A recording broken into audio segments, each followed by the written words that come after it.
Kepergian Vanessa Angel dan Bibi Andriansyah untuk selamanya masih menyisakan duka. Fans dan keluarga masih terus merindukan pasangan ini. Untuk melepas rindu, tak sedikit penggemar pasangan ini yang menilik akun Instagram Vanessa.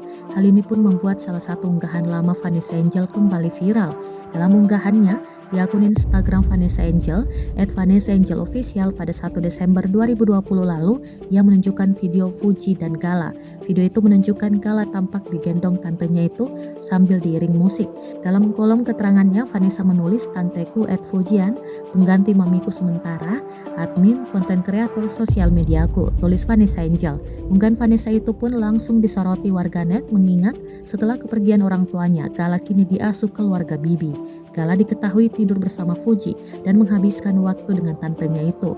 Warganet pun langsung memberikan komentar pada unggahan Vanessa itu.